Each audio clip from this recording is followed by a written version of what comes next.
May 2, 1963. 9:41 p.m. The restaurant wasn't Harlem. It was just south of it, one of those upscale Manhattan spots where the napkins are cloth, the lights are soft, and the waiters pretend not to see who's really paying the bill. White tablecloths. Polished silver. Laughter that sounded just a little too loud, like rich people proving they were relaxed. At a corner table near the window, Mayme Johnson, Bumpy's wife, sat with two church friends, sharing dessert and stories, the way women do when they've finally taken one night for themselves. She wore a simple but elegant dress, pearls at her neck, gloves folded neatly beside her plate. Nothing flashy. All class. She did not look like a gangster's wife. She looked like a woman who knew who she was. At the bar, three young men in expensive suits half-watched her. They weren't from Harlem. They were from the other side of the park, the world of doormen and prep schools and last names that open doors. Drinks had made them careless. One of them, a blonde kid with a jaw too soft for the swagger he was trying to wear, tilted his head toward Mayme's table. "Check her out," he said. "Somebody's high-end entertainment." His friends snickered. "Nah," another said, "she's not one of the regular girls. Look at how she sits. That's, what do they call it? Old money posture." Blonde boy smirked. "Old something," he muttered. "Probably a streetwalker some uptown king brought downtown to feel fancy." The word hung in the air. Streetwalker. The bartender stiffened, eyes flicking to Mayme's table, then to the kid. He knew who she was. He also knew who the boy was. Andrew Halford. Son of Charles Halford, real estate, politics, money in all the places that mattered to men who wanted more of it. The kind of family that believed they could insult anyone they wanted and fix it with a phone call and a check. Andrew took another sip of his drink, eyes not leaving Mayme. "Bet her a husband tips in small bills," he said. "These people love to pretend they belong here." At the corner table, Mayme kept her eyes on her friends, but she heard every word. You learn to hear without looking when you're a black woman sitting in a white room in 1963. Her friends heard it too. One's hand tightened around her fork. The other's face flushed with anger. "Don't," Mayme murmured. "Not here." Her voice was calm. Her spine, straighter. "She's talking like she doesn't even understand English," Andrew muttered, a little louder now, fishing for a reaction. "Probably more used to." The bartender placed a drink down with a little more force than necessary. "Easy," he said softly. "You don't want that kind of trouble." Andrew laughed. "What trouble?" he scoffed. "A woman with pearls and no husband at the table? Please. If she was anybody, someone would be sitting with her." The bartender's jaw clenched. "Somebody is," he said. "You just don't see him yet." Andrew ignored him. He picked up his glass, set it down, as if making a point just by taking up space. Then he said it, too loud, too clear, like a man who'd never been punched for his mouth in his life. "Hey," he called toward Mayme's table, sloppy grin on his face. "How much your man pay for the night, sweetheart? Or you on a discount?" His friends laughed. Half the room went quiet. The waiter at Mayme's elbow froze. Her friends turned, ready to unleash a lifetime of anger.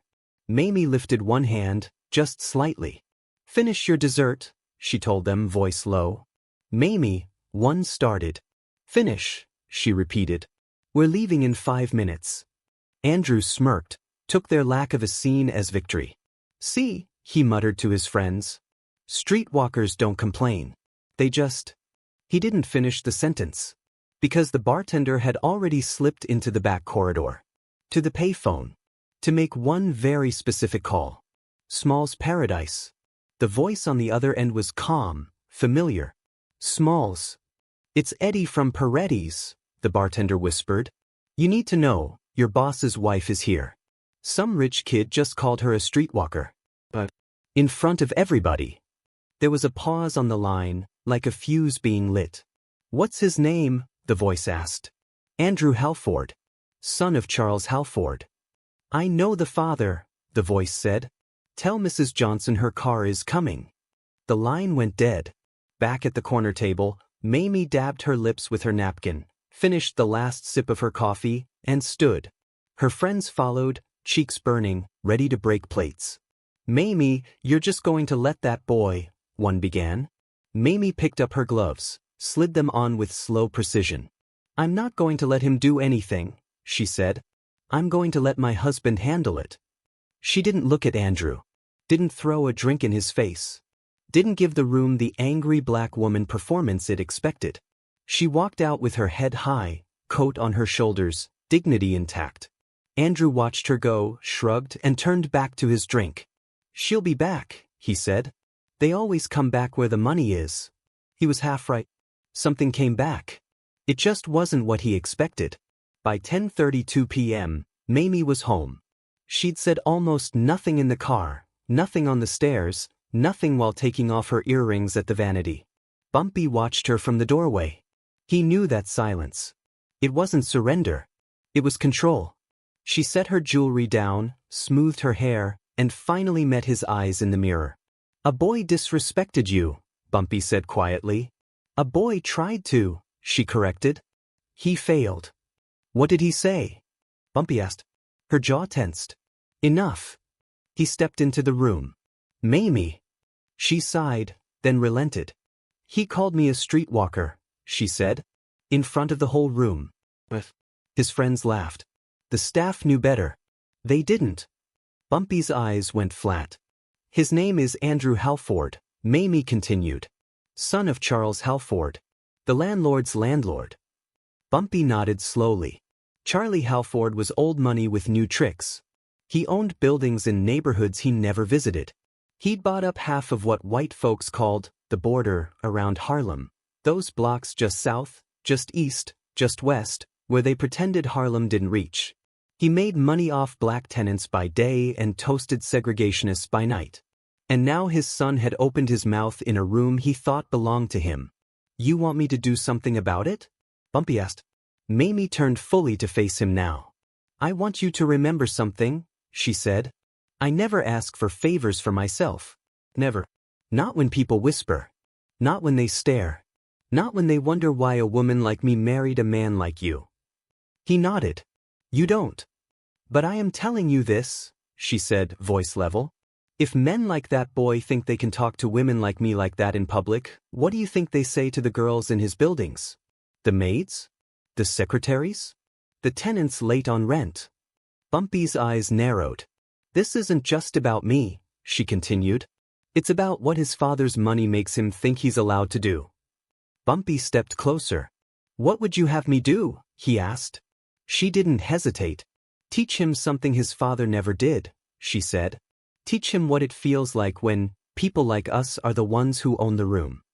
Eyes met. Understanding passed without more words.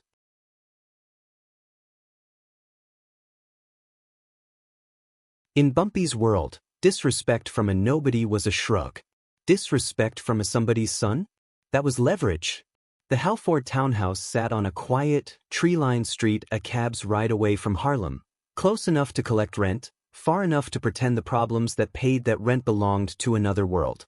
White stone. Brass knocker. Planters. A uniformed doorman during the day, an expensive lock at night. At 1:17 a.m., the street was almost silent. Almost. Headlights washed over the front steps as a black car eased to the curb. Two men stepped out. Not Bumpy. He wasn't needed. These were not his hitmen in the cartoon sense. No Tommy guns, no fedoras pulled down low. Just two very focused Harlem men in dark suits who knew exactly whose door they were standing at. The first one climbed the steps and rang the bell. No answer. He rang again longer. Lights flicked on upstairs. Someone peered through a curtain. Finally, the door opened on a chain. Andrew squinted out, hair messy, shirt undone. What the hell? Andrew Halford? The man on the stoop asked. Who's asking? Andrew snapped. The second man on the sidewalk spoke up. Harlem, he said simply. Andrew laughed. It's late, boys. Go hustle someone who cares. He started to shut the door. The first man put a hand flat on it, firm. Your father's home? He asked. Andrew scowled. None of your damn business. You two know who my father is. Yes, the man said. That's why we're here. Upstairs, heavy footsteps came down the staircase. Charles Halford appeared behind his son, tying the belt of an expensive robe. "What is this?" he demanded. "Andrew, why are you talking to people at this hour?" "Some guys from Harlem," Andrew said carelessly. "Probably upset about a late rent notice or something." Charles snorted. "We pay a company to handle that. I don't talk to tenants at my front door." He moved to shut it completely. The man in the doorway held it again, a fraction harder. "We're not your tenants," he said.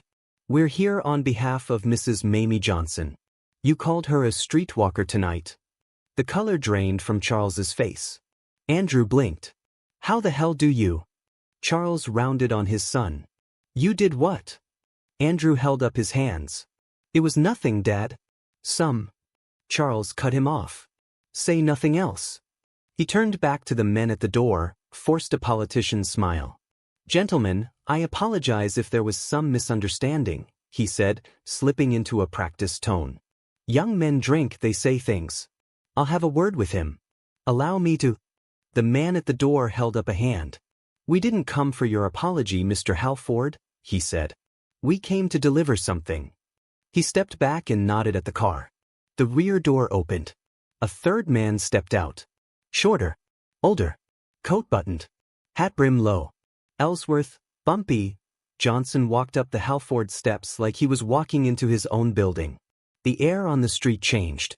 Charles Halford knew the name. Everybody who worked in power knew the name. He swallowed. "Mr. Johnson," he said, attempting civility. "I don't believe we've—" "You own 14 buildings in Harlem," Bumpy said, cutting him off. "We've met. You just never looked down far enough to see me." Charles flushed. Andrew rolled his eyes. "So this is about some woman? You come to my house at 1 in the morning because you're—" "Because my wife," Bumpy said quietly, "was disrespected in a room she had every right to sit in. And because you raised a boy who thinks money is a shield you can point at people like us." Andrew snorted. "People like you?" Bumpy's eyes flicked to him, then back to Charles. "Here's what's going to happen," Bumpy said. "Right now, in front of me, your son is going to apologize to my wife. Properly." Charles stiffened. "That's not how this works. You don't show up at my door and make demands. Do you have any idea?" "Yes," Bumpy interrupted. "I do. I know exactly how this works. I know which inspectors you pay. I know which slumlords you protect. I know which councilman likes your checks too much to ask why your buildings never quite pass code unless the right envelope arrives." He took a small step closer, voice low but deadly clear. "And I know," he said, "that your entire rental business depends on people in one neighborhood deciding not to make you their problem." Charles opened his mouth, closed it, rethinking every legal shield he thought he had. "And I know something else," Bumpy added. "You enjoy having your name mean something when you walk into rooms. Tonight it meant nothing. Your son made sure of that." He nodded slightly toward Andrew. "Apologize," Bumpy said. Andrew scoffed. "You think I'm scared of you?" Bumpy's smile was razor thin. "No," he said. "You're not scared of me. That's your father's fault." He glanced up at Charles. "You will be," he added. Charles held his son's shoulder in a grip that hurt. "Andrew," he said, through clenched teeth, "you will apologize. Now." "For what?" Andrew snapped. Charles's eyes flashed. "For speaking to a respectable woman," he hissed, "like she was trash. For saying things in public that attach my name to your stupidity. For making this man show up at my door when I've spent 20 years avoiding his world." Andrew stared at his father like he'd never seen him before. Then he looked at Bumpy. For the first time, he really saw him. Not as some Harlem guy. As a man whose presence on his steps meant the rules were different tonight. "I apologize," Andrew muttered. "Louder," Bumpy said. "I apologize," Andrew repeated, voice rising. "For what I said. About your wife." "About Mrs. Johnson," Bumpy corrected. "About Mrs. Johnson," Andrew amended. Bumpy studied his face. He knew a fake apology when he heard one. He wasn't after sincerity. He was after humiliation in the right direction. "Good," Bumpy said. "Now for the important part." Charles tensed. "There's more?" he asked. Of course, Bumpy said. Words are cheap. Especially yours. He reached into his coat. For a second, Andrew flinched. Bumpy pulled out an envelope. He handed it to Charles. What's this? Charles asked. Copies of tenant complaints from your Harlem buildings, Bumpy said. Roaches. No heat. Doors that don't lock. People you've been bleeding dry while your son insults the kind of woman who pays you on time. Charles flicked the envelope open, skimmed, color draining from his face again. Where did you? I pay attention, Bumpy said. And so do my people. He took a breath. You're going to fix every building you own within 20 blocks of my house, Bumpy said. Not cosmetic. Real work. Real safety. Real respect. You're going to treat the women who live there like you'd want your wife treated if she ever had to move out of this stone palace. Charles bristled. Or what? You'll send men to break my legs.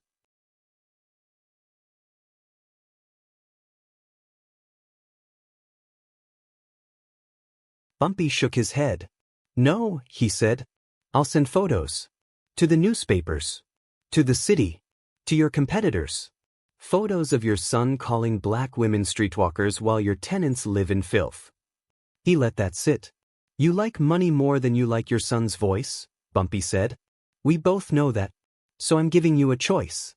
Shield him with action, or watch everything you built turn on you because of what he said. The night air felt thicker.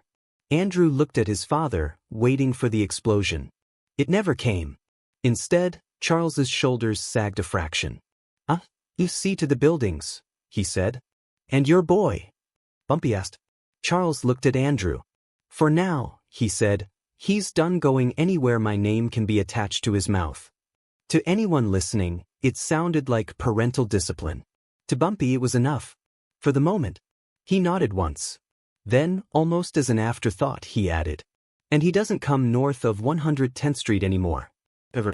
Tell him if his shoes touch Harlem asphalt again, his father's money won't be enough to buy them back. The next week, something strange started happening in certain Harlem buildings. Maintenance men showed up, unannounced, with work orders. Radiators were bled. Locks were changed. Leaks were patched. Roaches found fewer places to hide. Tenants, eyes narrowed with suspicion, watched men in coveralls who'd ignored them for years suddenly pretend to care. What's going on? One woman asked her neighbor. How Ford's trying to catch up on 10 years' worth of neglect, the neighbor said. Somebody lit a fire under him. In a small beauty shop on 135th, someone added a new story to the arsenal of tales they passed between hair and heat. Did you hear? She asked. Some rich boy called Mayme a streetwalker. That Bumpy's wife? In front of everyone. What happened? Next thing you know, that boy's father is fixing pipes on my cousin's floor. They laughed, but it wasn't just humor. It was satisfaction. Because for once, disrespect had bounced back the other way. In Peretti's restaurant, the staff moved a little differently too. They watched who sneered at whom. They watched who thought money meant you could speak without consequence. And when Mayme Johnson walked in again, weeks later, with the same two friends, something subtle but important happened. The hostess straightened a bit more. The bartender nodded with the respect that wasn't faked. The waiter moved quickly to pull out her chair. Not out of fear. Out of understanding. She wasn't just some lady with pearls. She was a woman whose husband's name had made a powerful man come to his own door and listen. That kind of story travels. Even if the details shift. Some people said Bumpy slapped Andrew on those stone steps. Others said he made the boy scrub his own father's hallway floor. The truth was quieter and more effective. Bumpy didn't need to break bones to make his point. He broke the illusion that money could say anything it wanted without an answer. As for Andrew, he stayed out of Harlem. He walked into rooms more carefully, felt eyes on him where he'd never noticed them before. Because once your father has to look you in the face and decide whether you're worth millions in lost revenue, you don't swagger quite the same.